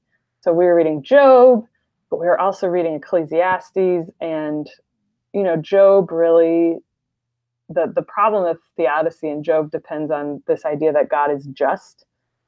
So, it's interesting that somewhere in the Bible, you kind of have in Ecclesiastes this focus on meaninglessness and nothing matters. Everything is dust. We're all going to die. The end. And speaking of composition, it's interesting that somebody at some point was so, that irked them. So they had to add the end and say, well, the whole point is love God and keep his commandments. So you can see, later receivers of something like Ecclesiastes, that there's an impulse to kind of shift the huge difference that Ecclesiastes reflects in terms of biblical thought, and really shift that back into, well, God is good and all this stuff. So that's my little spiel on Ecclesiastes. It's like the end of that is almost equivalent to today trying to find the name, like the tetragrammaton in Esther in the acrostic or something somewhere. It's got to be there. It's got to be there. Right. Oh gosh. Because you think about these things canonically once the texts are thought to be related to each other. Yeah. Well, Jenna, thank you so much for coming on. And as always, go ahead and take 30 seconds and just make your last pitch. Great. Well, thank you so much for having me. It's been such a pleasure, and I really enjoyed hearing everybody's pitches and their projects. I think I might have made my pitch in response to one of those questions, and really thinking about, I think these types of projects and my project is a nice contribution to the field in terms of bridging the gaps in the fields between people who want to think more historically and people who want to think more literarily and theoretically. So I hope that my project is a compelling one and can add new insight to the fields of biblical studies and to the fields of sociology and literary theory. So thank you so much for having me, and hopefully I get to do some nice Isaiah work this summer. Awesome. Well, thank you so much for coming on, and hopefully we'll be talking to you soon. Thanks. All right, take care. Bye. Bye. Okay, and last up is Sara. Sara Mohr. And Sara, I'm going to broadcast you now, and I am also going to ask my beloved wife if she might get me one more cup of coffee. And Sara, oh, good, you're unmuted. Can you hear me? Yep, I can hear you. Can you hear Beautiful. Me? So, Sara, you are an Assyriologist from Brown, is that right? Yes, that's right. Fantastic. Well, good to have another Assyriologist in the house. For sure. I feel like I'm a nice tail end to all these revival pitches. So. Not that I can, have a bias here, not that I think Assyriology is the greatest field known to mankind. Not that I think that. Right. Not that we can officially say that, but we all know the truth. So Well, Sara, why don't you go ahead and take 10 minutes, just like everybody else, and kind of give us a little background on you and what you're going to do as a project and what you need the money for. Yeah, sure, absolutely.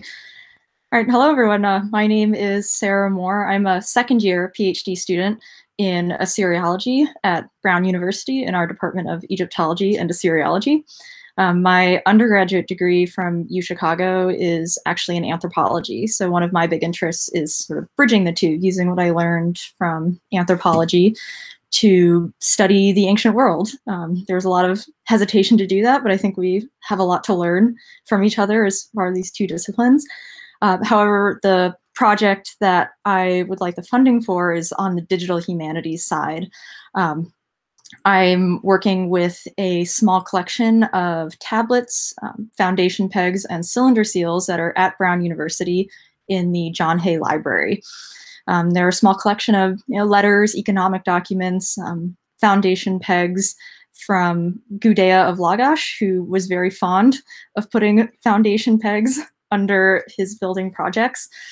And I would like to explore new methods of publishing tablets through this small collection. I feel like using a small collection is a really nice way to sort of test things out and show the possibilities. And the primary thing I'm going to be doing is a lot of photogrammetry and 3D scanning. The number of times I've been told in my Akkadian classes or reading from tablet photos, there is this sign here, but you can't see it because you have to look at the tablet. And it's difficult when you're learning to read tablets in an Akkadian class, but also it really sort of limits the accessibility of studying cuneiform and Assyriology in general. Everything about cuneiform is inherently three-dimensional. The signs are 3D impressions into clay. The medium is mostly clay. And the tablets are three-dimensional, rounded things. And often the lines themselves are three-dimensional. Scribes will run out of space and wrap around the edges onto the side or onto the bottom. And that can be really difficult to capture in a photo. And technology has sort of caught up to 3D scanning. There were a lot of 3D scanning projects in the past, most notably one from Johns Hopkins, also called Digital Hammurabi, that was exploring these methods. And so I would like to 3D scan these tablets at Brown and also use a method called focus stacking.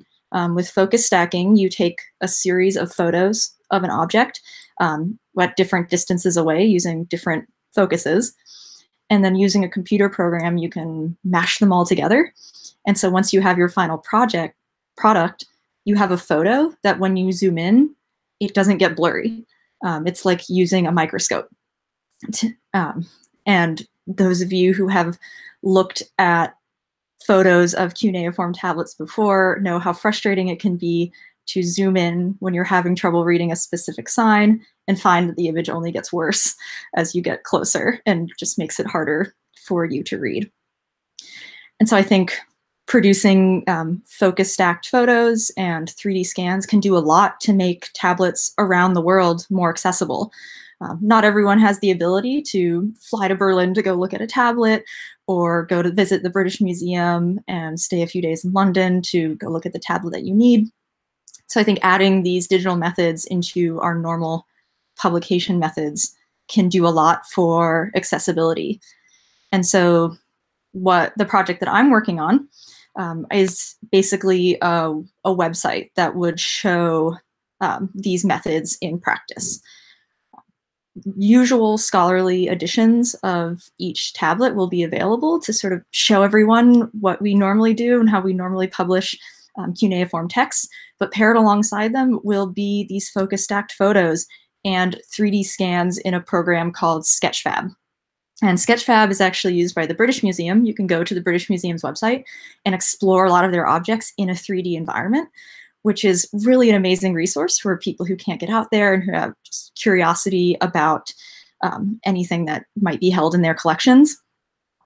So you could go on this website, use Sketchfab to explore the tablets and the cylinders and the foundation pegs, in their 3D format rather than just these sometimes very difficult photos. But we also want to provide background information. You know, what do these words mean? Who is Gudea? Why does he keep being named in all of these foundation pegs? We want this website to be something for scholars, but also for anyone who has a passing interest in Assyriology or someone who wants to sort of explore this topic. I've been in intro Mesopotamian classes where the instructor passes around 3D casts of tablets, which are really cool to see and really contextualizes the information a lot better. So we hope to make this a digital tool as well, basically your 3D cast online. But as 3D scanning has risen in popularity, so has 3D printing. 3D printers are no longer the extremely expensive equipment that they used to be. And a lot of public libraries and schools are getting 3D printers. And so one of the great things about Sketchfab is that you can download the 3D file and you can print it yourself. So you would be able to print a cast of a tablet or of a cylinder seal, use it as an educational tool at any level. And so if we're to receive the scholarship, a lot of that would go towards the cost of being able to have Sketchfab on our website, but also just the support for working on this over the summer. As a second-year student, I'm still very much in coursework. And so this is a lot of extra time on the side, but a project that I'm really excited about pursuing. That's fantastic. I know I say that with every person when they finish, but this is such cool ideas. I don't know, with every interview, I just think it's so amazing that Digital Hammurabi gets to do this. By the way, just as so that it's clear, and it sounds bizarre and impossible. I was talking to Dr. Jerry Cooper, who from Hopkins, and actually when we were in Denver, and I said, because he was involved in Digital Hammurabi at Hopkins, I didn't know anything about it. And we started this channel. The place that, and I won't talk about this for long, but we got the name Digital Hammurabi because Megan taught Dean's Teaching, had a Dean's Teaching Fellowship to teach a course to undergrads, and she called it Hammurabi in the Digital Age. And she was talking about the digital humanities. And so I said, oh, the YouTube channel, why don't we just call it Digital Hammurabi? Well, like 2 weeks after we started it, somebody Googled us and then emailed and said, so are you guys like connected to the Digital Hammurabi's project at Hopkins? And I was like, well, that's not good. But at any rate, no connection there, oddly enough. I gave a presentation in my department on sort of the preliminary aspects of this project. And I sort of did a timeline of projects that came before, and I mentioned Digital Hammurabi, and one of my fellow grad students knew about your YouTube channel, but not about the 3D scanning project. And afterwards, she was like, I was really confused for a second because I thought you're like, oh, the YouTube channel is doing 3D scanning. And oddly enough, we do have a video about 3D scanning, but no. So let's talk about that for a second, because one of the things that has come up as possibly problematic, and maybe you could talk a little bit about that, is the antiquities market, and forgeries. Yeah. And of course, this is a potential danger of 3D scans. Of course, it's becoming more problematic now because of the ability for people to do these types of prints. Is there a way that you can mark the file somehow that it will embed some type of this is not an original or something on the tablet, so that people couldn't pass off a 3D print as an original? Yeah, there are a lot of ways that you can sort of edit 3D scans, because the 3D scanner doesn't produce a flat surface. It produces a mesh of just a bunch of little points that the computer then ties together into an object. And before you sort of finalize your mesh into this solid object, you can remove things, you can add things, and then the computer will sort of understand and fill that in as part of the object. I encounter this most often because I'll accidentally scan things that I don't want on the tablet. And so I do a lot of removal, but there would be a way to put something back in. You could sort of embed a, like a copy or something at the bottom. So if you were to 3D print it, it would be clear that this is a copy of an original and not the actual tablet. Right. So, maybe they could sell it to the Museum of the Bible, but sorry. Right. That wasn't nice. Okay. Yeah, so maybe we could talk for a second about, so I started to look at the questions and I thought, no. I have 10 minutes that I have to talk. So what got you interested in Assyriology? I think that's I don't think my memory's not that great. So I don't think you talked about that, or maybe you could talk about it a little bit more. What got you interested in becoming an Assyriologist? Yeah, so like I mentioned, I was an anthropology major in undergrad. I actually really wanted to be a physical anthropologist, but then I discovered I'm really bad at primatology, and you can't really study early humans if you don't understand primates very well. But at the University of Chicago, there's a pretty strong core curriculum, and one of the core areas is called civilizations, and I took mine on ancient history. So I took 1 quarter on the Hittites, 1 on ancient Egypt. And as I started taking more classes in this area, I realized that there's a breadth of information and complexity in the ancient world, and especially in Mesopotamia. Yet there is this kind of antiquated idea that the Mesopotamians were sort of pessimistic. They were the downers of the ancient world. But there's a lot to be excited about in Mesopotamia, and a lot of really complex social, economic, and cultural organizations. And so with my anthropology background, I started thinking, what if we took a lot of these theories and started, trying to use them to explain these people and understand what they were doing? So I stuck with my anthropology degree, but sort of started focusing in Mesopotamia. I took 2 years off between undergrad and grad school. And during those 2 years, I sort of had that time to refocus and think, I do want to pursue this seriously and make this what I do. So are you taking Sumerian now? I will just be taking Sumerian next year. Yeah. I'm in the throes of Akkadian right now. We're doing instructional texts like class making and dyeing. Oh wow. It's interesting because for those of you watching that don't know, I just finished the rough draft of my Sumerian grammar. What did we call it? The introduction, or it's something like Sumerian grammar for the absolute beginner or something. It assumes that you know English, and that's it. Not even English grammar, just English. And it's an introductory Sumerian grammar. And one of the things that we wanted to do is, the exercises in the back have an extensive answer key where I describe all the different forms and everything. It's very user-friendly, if I do say so myself. But we actually toyed with the idea of having a 3D tablet come with the book so that you could, you could actually do that. We may still do that. The logistics of that, I think, would be kind of complicated. But yeah, I mean, it's something that, we've considered. Of course, Jeremiah Peterson runs an amazing Etsy shop, and he produced this tablet for us by hand, obviously, using, I think he uses Sculpey.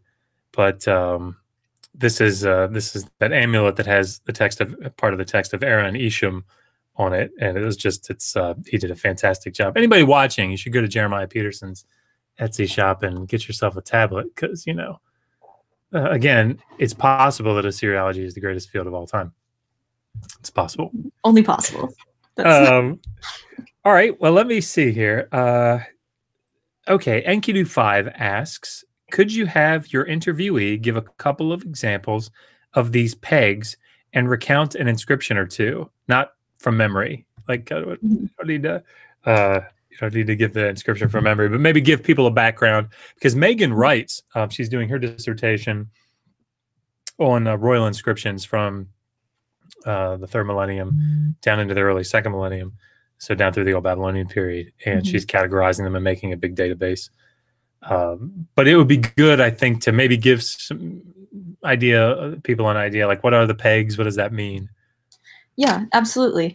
So foundation pegs, or foundation documents in general, were usually placed by the builders, or the named builders, not necessarily the people who actually built the structure, down below in the structure in the foundation. Sometimes they would be accompanied by other objects, little statues. Sometimes the statues took on the resemblance of a peg. Like you'll see a statue of, which is very common, someone holding a brick above their head, symbolizing the builder and the symbolic work of building it, and their body will taper off down into a peg. But these pegs that have writing on them, they will usually be almost like a dedication. So-and-so is the builder of this to, please the gods. Sometimes they can be very short. They'll name specific gods, specific people. They get more complex and will change over time. The Neo-Assyrian kings in the first millennium are most well known for their foundation documents. Just as they did everything was very big and extravagant, and they would have these foundation documents not just on a clay peg, but on like gold tablets, alabaster, and various different materials with the same inscriptions. But theirs were really their name and the gods invoked, but also would be directed towards the future prince, the person who would find this foundation and restore the building that was on top of it. It was a big part of kingship in Mesopotamia to serve as the builder, to build palaces and temples. And it was important to build these temples in the same place repeatedly. And how you did that was if you found the foundation document from those who came before you. And the ones that we have in our collection are fairly small, only about a few inches tall, and they're mostly from Gudea of Lagash, who was, he called himself Ensi, governor, instead of Lugal, king. He was ruling in Sumer, so in southern Babylonia, in about 2100-ish BC, and he was very prolific with his foundation pegs. So there are many of them, and not. That's a nice way to say that. Right, he was quite verbose.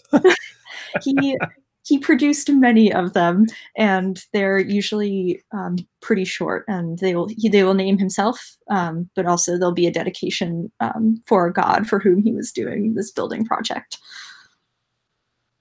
Excellent. That was good. Good summarization. All right. What kinds of problems do you run into with scan resolution? I've heard that many efforts for scanning printing tablets have had issues with the signs not being legible because of the resolution. That's definitely true. Sometimes the signs will, especially if they're small, will not come out super well. But what you can do with a 3D scan before it's actually been printed is, like we were talking about with adding something that says it's a copy, you can digitally deepen the signs. So there's actually a group at Stanford who, I think about 15 years ago, was working on 3D scanning tablets and then unwrapping them and making them 2D. So you would get all the information, but in a flat surface that you could then more easily read. And in this project, they were also showing how you can color code the signs. And then once you color code the signs, the computer can recognize them and physically deepen them, sort of enhance them a little bit. Wow. Which, for accuracy purposes, if you're 3D printing, it won't look exactly the same as the tablet. But for reading purposes in a 3D environment, online, this can help a lot. It can make the signs a lot clearer and sort of make them stand out in a way that they might not if you're having troubles with resolution. Excellent. Yeah, that sounds really cool. Lucas Eichenberg asks, do deeper cuneiform impressions in the tablets show certain editor signatures? So I'm not an expert on sort of paleography and how people write. I'm not sure if deeper signs could show hand, but I know that there are definitely other ways that scribes can show their hand, and as you read a tablet, sometimes you'll notice, oh, this scribe has a funny way of writing law. He likes to make this one wedge a little longer, or he likes to add an extra wedge just because that's how he writes. It would be really interesting to see if deeper impressions do that as well. Just thinking about modern handwriting and how some people write really fluidly across the top of the page, and then some people, you flip their page over and you can see the impressions on the other end, just with a really strong hand. I mean, it's definitely true that so I worked on the Kish material, and I think one of the things that you can say just from a scribal education standpoint is that wedges, as the proficiency of the scribe and the expertise of the scribe sort of increases, you can often see wedges become much more uniform and precise, probably in their depth as well. But with these introductory texts like lentils or something, the wedges tend to be much more clunky, and so I would imagine that if you examine the depth, there would be varying degrees of pressure placed because there's not that uniformity that's developed yet. So that's actually, I think, a really good thing to look at. Yeah, definitely. Do you plan to link your stacked photos to CDLI? Some tablets on CDLI already have adjustable lighting, so maybe your project will work on there as well. Yeah, absolutely. As I've told people about this project, one of their first reactions is, oh, you should send that to CDLI. And I would love to enhance already existing collections, and especially those tablets that are using RTI, or reflectance transformation imaging, which allows you to move the light source around. With something like cuneiform, no matter what light direction you're using, something's always going to be in shadow. Yep. And so those kinds of photos are invaluable for being able to read those tablets at a distance. But yeah, absolutely. We would love to have these hosted somewhere like CDLI. Also have them hosted maybe on something like ORAC. We want to use existing methods of publication, so we can also integrate this into what's already going on. We don't want this to be, we want this to show new methods, but we don't want it to be a standalone that is harder to find than the normal haunts where people would go to look for this kind of information. And if anybody watching is curious, I think that almost all of these Assyriological resources are linked in each of our videos on Digital Hammurabi. So ORAC and CDLI and ETCSL and EPSD, all those things have links that you can find. You should be able to find in the description even of this video. So, and ORAC, especially, my advisor Matthew Retz works with ORAC a lot, and he actually taught us Akkadian using Eleanor Robson's Knowledge and Power on ORAC as a first test. So there are resources that professors are using to teach Akkadian. You can find them on these websites. There's also a really great Sumerian course. Where is it? It's on, it's a YouTube channel, Digital Hammurabi, I think. That's where it is. I can't remember exactly. While we're thinking about online resources for Assyriology. Sorry. Okay. I think we have time for one more question. I wonder what problems your interviewee has already encountered while working on this project, and what difficulties she expects she may run into in the future. Yeah, definitely. So I have spent hours trying to get this 3D scanner to work in the way that I want it to. When you look at the 3D scanner, it's a handheld machine and it looks pretty straightforward, like point and scan. But even though this may seem odd, using the 3D scanner has been one of the hardest things to work around. It seems intuitive, but it's really not. The laser and the camera are not coming out of the machine where you think they are, and trying to get that lined up with your object and produce something on the computer screen has been quite difficult sometimes. Also, with smaller 3D scanners, like the ones made by Matter and Form, which also has free software if you want to check it out for yourself on their website. That scanner takes longer than some of the nicer scanners, like the Artec 3D Spider scanner. And I actually had to experiment with leaving it alone for hours at a time to complete its scans. Unfortunately, most of the lights in my department are motion sensitive. So if no one's in the room, the lights will shut off. And so we ended up setting it up in the seminar room with all of these, because it's the only room that has a light switch, and putting all these signs out that say, please don't touch this. If it can't, it really paying a high school intern to just do this all the time. Just like stand in the room and wave their hands around. And one thing that's also going to be a struggle in the future with focus stacking in particular is that in order to do focus stacking really effectively, you are not really able to get a whole tablet in one photo. So you have to do bits of a tablet at a time, which means stitching the tablet photos together and making sure that it actually looks like the tablet.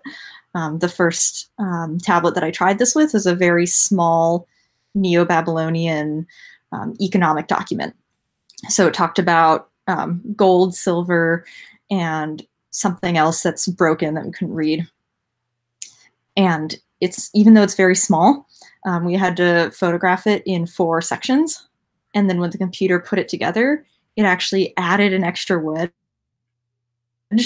One of the paw sign had an extra horizontal wedge. And as we're looking at it, at first it looks like, oh yeah, that, it looks fine. But then we practiced the zoom in function. We're like, wait a minute, this is not correct. So the computer is very smart, but sometimes too smart, and it recognizes a pattern and it repeats it. And so one of the big challenges is going to be keeping an eye on those things, making sure the computer can't read cuneiform, but we can. Right. We can make sure that everything is properly represented when the final products are put together. Well, this sounds like it's going to be a very useful project. So now I look forward to seeing the results.